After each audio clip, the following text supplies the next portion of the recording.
Street light ഇല്ലാത്തതുകൊണ്ട് വെട്ടവുമില്ല, ഒരു auto പോലും കിട്ടാനുമില്ല. അങ്ങനെ വന്ദന കുഴഞ്ഞു നിൽക്കുമ്പോഴാ അതുവഴി ബൈക്കിൽ എന്റെ വരവ്. ആ വന്ദന നടക്കുന്ന വഴിയെ ഹെഡ്ലൈറ്റും തെളിയിച്ചുകൊണ്ട് ഒച്ചെഴുന്ന സ്ലോ മോഡിൽ ഞാനും വന്നു, ഈ പ്രകാശം പരത്തുന്ന ദൈവദൂതനെ പോലെ. അതേതായാലും നന്നായി. ആപത്തൊന്നും കൂടാതെ മോളെ ഇവിടെ കൊണ്ടുവന്ന് എത്തിച്ചില്ലേ? മോൻ ദൈവദൂതൻ തന്നെയാ. നന്ദിയുണ്ട് മോനെ.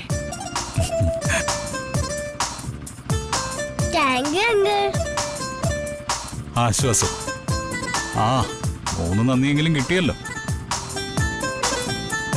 എന്തു ചെയ്യാം, നന്ദി പറയേണ്ട ആള് ഊമയായിപ്പോയി.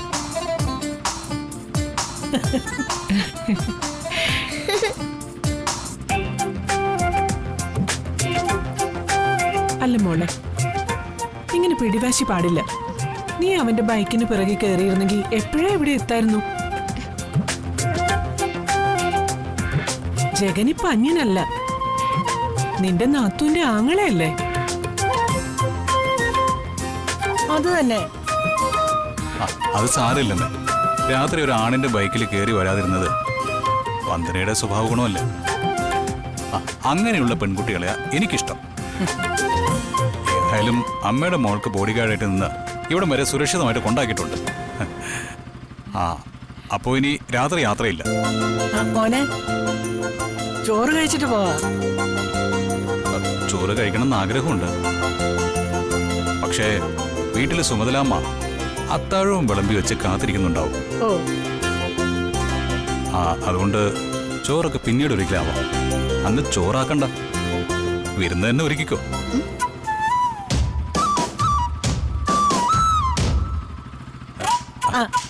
കറണ്ട് വന്നല്ലോ. എന്നാ രാത്രി യാത്രയില്ല. Good night uncle. Good night.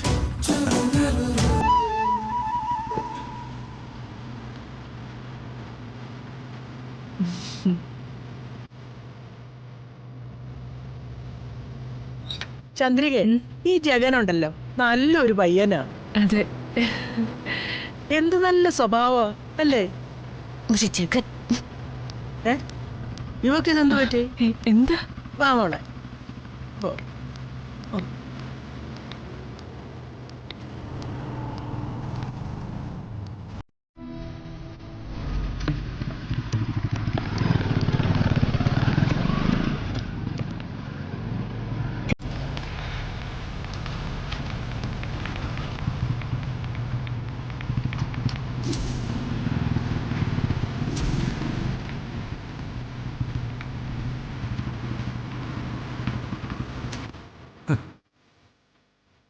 മനസ്സെന്താ ഇങ്ങനെ?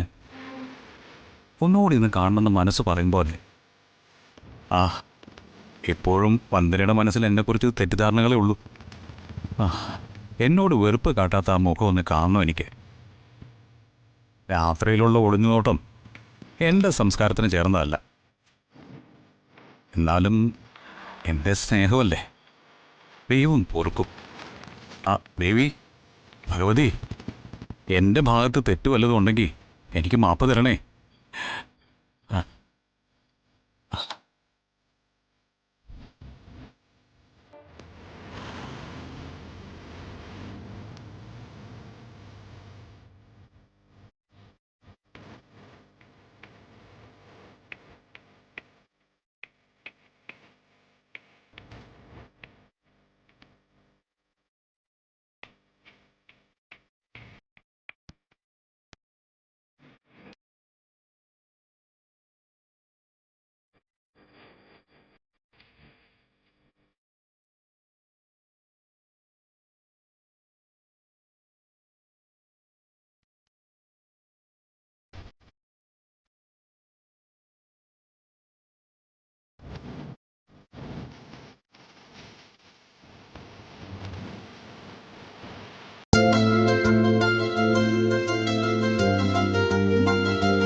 എനിക്ക് കുറച്ച് പണിയുണ്ട്.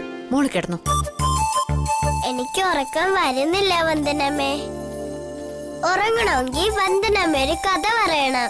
അയ്യോ മോളെ, കഥകളുടെ അശത്തി അച്ഛമ്മ. ഒരു തെറ്റും കുറ്റമില്ലാതെ അച്ഛമ്മ പുരാണ കഥ നന്നായിട്ട് പറയും. അത് അച്ഛമ്മയിൽ നിന്ന് പലപ്പോഴായിട്ട് കേട്ട അറിവേ എനിക്കുള്ളൂ. അതുകൊണ്ട് എന്റെ കഥയില് തെറ്റുകളും കുറ്റങ്ങളും ഒക്കെ ഉണ്ടാവും. അത് സാരമില്ല, വന്ദനമ്മ പറയുന്ന കഥ കേട്ടാ മതി. എന്നാ രാവണൻ സീതയെ കട്ടുകൊണ്ട് പോയ കഥ പറയാം. ആ അത് മതി, കട്ടോണ്ടുപോയ കഥ.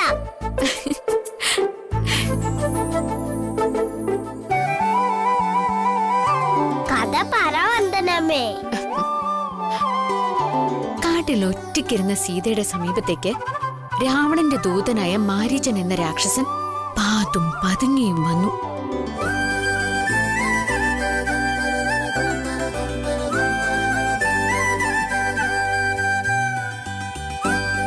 അങ്ങനെ വന്ന മാരീചൻ ഒരു മാനിന്റെ രൂപം ധരിക്കുന്നു. മാരീചൻ മാനായി.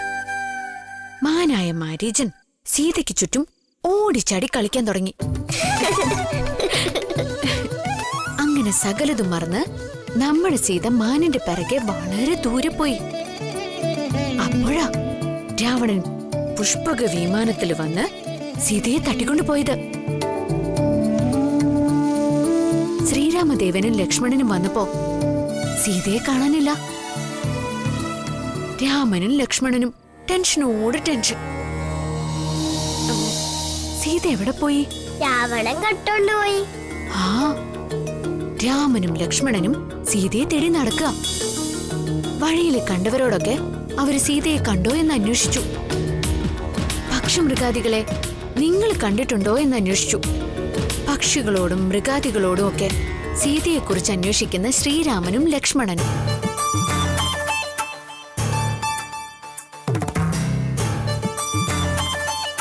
അങ്ങനെ നിരാശനായി സീതയെ തേടി നടക്കുമ്പോഴാണ് ശ്രീരാമൻ ഹനുമാനെ കാണുന്നത്. ഹനുമാൻ വായുദേവന്റെ പുത്രൻ. വായുപുത്രോ മഹാബല എന്നാണ്. മഹാബലശാലിയാണ് ഹനുമാൻ. ഏക്കറുകളോളം വ്യാപിച്ചു കിടക്കുന്ന മലയൊക്കെ പുഷ്പം പോലെ പിഴുതെടുത്ത് കൈവെള്ളയിൽ വെച്ച് കറക്കുന്നവനാണ് ഹനുമാൻ. ആ പടം ദീമോള് കടകാൽസി കണ്ടിട്ടുണ്ട്. ഹാ, അത് തന്നെ. പരോപകാരിയാണ് ഹനുമാൻ. നല്ല കാര്യത്തിനാണെങ്കിൽ ആർക്ക് എന്തു സഹായം ചെയ്യും.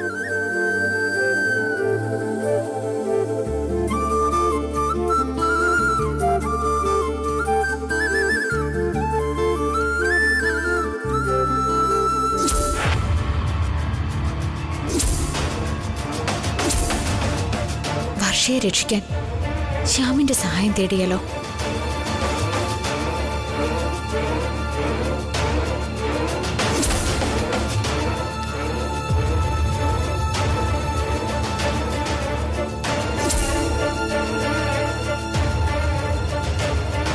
അമ്മേ, കഥ പറയ. ശ്രീരാമൻ ഹനുമാനെ കണ്ടു. പിന്നെ എന്താ സംഭവിച്ചത്? അങ്ങനെ ഹനുമാനും ശ്രീരാമനും തമ്മില് തിക്കൻസായി. ശക്തിമാനായ ഹനുമാന്റെ സഹായത്തോടെ സീതയെ വീണ്ടെടുക്കാമെന്ന ധൈര്യമായി ശ്രീരാമന്. ശ്രീരാമന്റെ മനസ്സൊന്ന് തണുത്തു. രാവണന്റെ ഉള്ളൊന്ന് കടുത്തു. 10 തലയുള്ള കൊടും ക്രൂരനും മഹാരാക്ഷസനുമാണ് രാവണൻ.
അടുത്തൊരു നിഴല് കണ്ടതുപോലെ.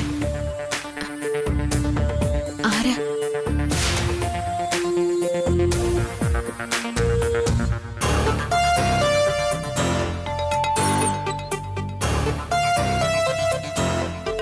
എന്താ അമ്മേ?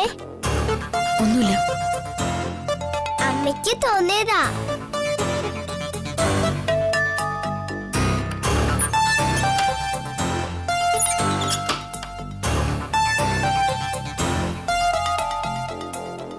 അമ്മേ, നേരെ ഒരുപാടായി. ഹനുമാന്റെ കഥകളൊക്കെ ഇനി നാളെ പറയാം. ദിയമോൾക്ക് ഉറക്കം വരുവാ. എന്ന് മോള് കിടന്നു.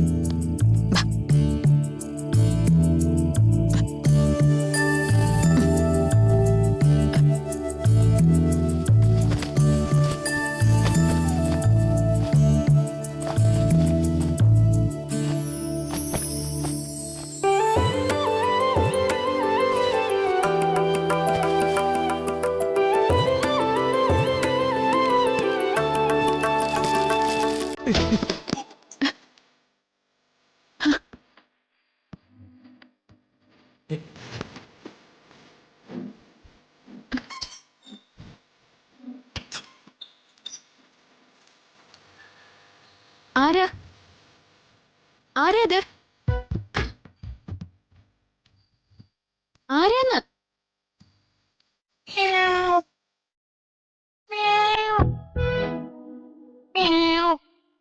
പൂച്ചയായിരുന്നു.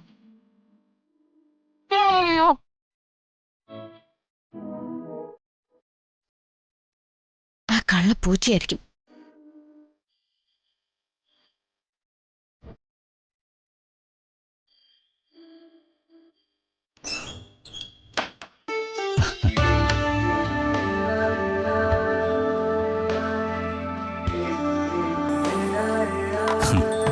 നീ സീതയാണെങ്കിൽ ഞാൻ രാവണനല്ല, സാക്ഷാൽ ശ്രീരാമനാണെന്ന് തിരിച്ചറിഞ്ഞൊരു ദിവസം വരും. ഉറപ്പ്. നീ എന്റേതാണ് വന്ദന, എന്റേത് മാത്രം.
കത്തി.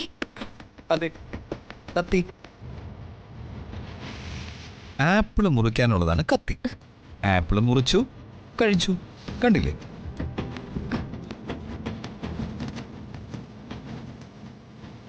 എന്തു പറ്റി ഏട്ടനൊരു ഭാവമാറ്റം? യാതൊരു പ്രസക്തിയില്ലാത്ത ചോദ്യം. ഇന്ന് വരെയുള്ള എന്റെ നീക്കങ്ങളില് വർഷയ്ക്ക് ഇഷ്ടക്കേട് തോന്നുന്ന എന്തെങ്കിലും ഉണ്ടായിട്ടുണ്ടോ? വിവാഹത്തിന് മുമ്പുള്ള നമ്മുടെ പ്രണയനാളുകൾ തന്നെ ഒന്ന് ഓർത്തു നോക്ക്. എന്തെങ്കിലും ഒരു അനിഷ്ടം ചെറിഞ്ഞെടുക്കാൻ കഴിയുന്നുണ്ടോ? ഒന്നുമില്ല, എല്ലാം ഇഷ്ടമുള്ള ഓർമ്മകൾ തന്നെയാ. പക്ഷേ എനിക്കിപ്പോ പേടി തോന്നുന്നു. കൊള്ളാം. പേടി എന്ന വാക്ക് എനിക്ക് ഇഷ്ടപ്പെട്ടു. പക്ഷേ കോളേജ് ജീവിതവും കുറെ കൂട്ടുകാരൻ, അവരെന്തൊക്കെയോ മിഥ്യാധാരണകൾ നിന്നെ അടിച്ചേൽപ്പിച്ചിട്ടുണ്ട്. ആ ധാരണകളാ പേടിയുടെ രൂപത്തിൽ തികട്ടി വരുന്നത്. എന്താ, ശരിയല്ലേ? നിന്റെ പേരിൽ തന്നെ പുതിയ കമ്പനി തുടങ്ങുന്നതും ഏക്കർ കണക്കിന് ഭൂമി നിന്റെ പേരിൽ വ്യവസ്ഥ ചെയ്ത് തന്നതുമൊക്കെ തെറ്റായി പോയെന്ന് നിനക്ക് തോന്നുന്നുണ്ടോ? ഇല്ല, പക്ഷേ അതൊന്നുമല്ല ഞാൻ ഏട്ടനിൽ നിന്ന് പ്രതീക്ഷിക്കുന്നത്. പിന്നെ എന്താണ് പ്രതീക്ഷിക്കുന്നത്? ഏക്കർ കണക്കിനുള്ള ഭൂമിയേക്കാൾ സ്നേഹിക്കുന്ന ഒരു മനസ്സാ വേണ്ടത്. അതാണ് ഞാൻ ആഗ്രഹിക്കുന്നത്. വിവാഹത്തിന് മുമ്പ് ആ മനസ്സ് ഞാൻ വ്യക്തമായി കണ്ടതാ, അനുഭവിച്ചതാ. പക്ഷേ വിവാഹശേഷം ആ മനസ്സ് ഏട്ടന് നഷ്ടമാവുന്നുണ്ടോന്നാ എനിക്ക് ആശങ്ക. എന്തു പറ്റി ഏട്ടന്? ഒന്നും പറ്റിയിട്ടില്ല, പക്ഷെ പറ്റാൻ പോകുന്നതേ ഉള്ളൂ. വർഷേ കത്തിയുണ്ടോ? നല്ല തിളക്കമുണ്ടല്ലേ? ഇനി ഇതിന്റെ മൂർച്ച കൂടി അറിയണ്ടേ? ഏട്ടാ, എന്താ ഇത്? ആ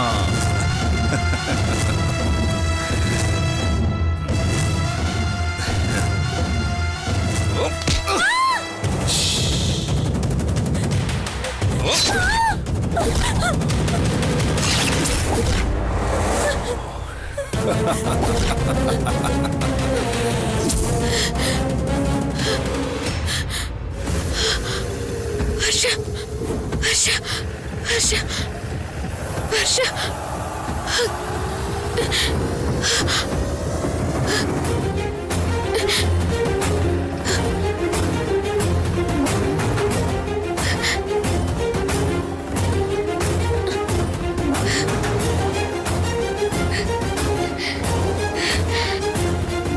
എന്റെ ഈശ്വരാ, സ്വപ്നായിരുന്നല്ലേ?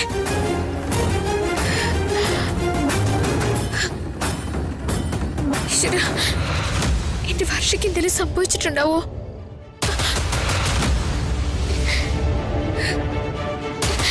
ഈ രാത്രിയിൽ ഇനിയിപ്പോ എന്താ ചെയ്യാ?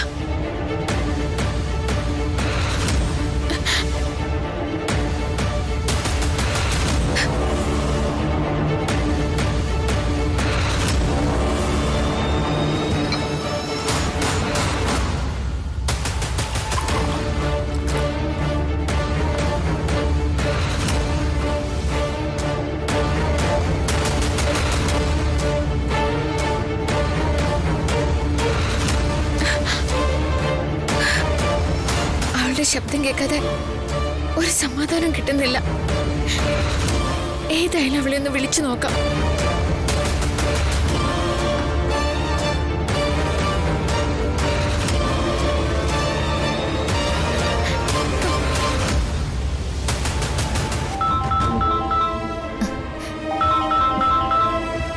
ഹലോ ചേച്ചി.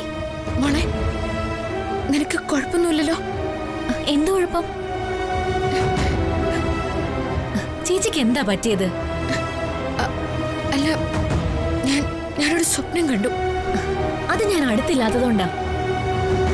നമ്മൾ ഒരുമിച്ച് ഒരു മുറിയിലല്ലായിരുന്നോ കിടന്നിരുന്നേ? ഞാനില്ലാത്തതിന്റെ ടെൻഷനാ ചേച്ചിക്ക്.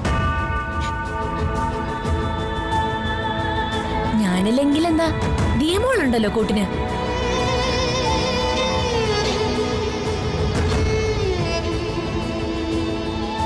വിക്രമിന്റെ പെരുമാറ്റം എങ്ങനെയുണ്ട്?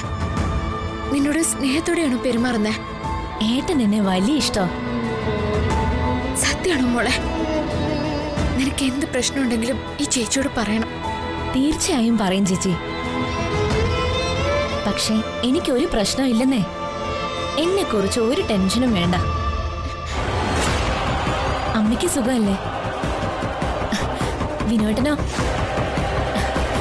ഫുഡൊക്കെ കഴിച്ചോ?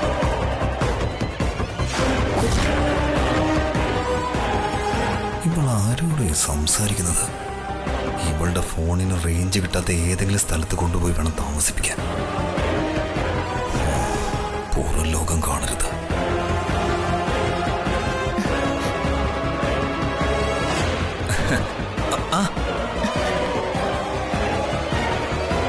ആരാ? വന്ദനേച്ചി.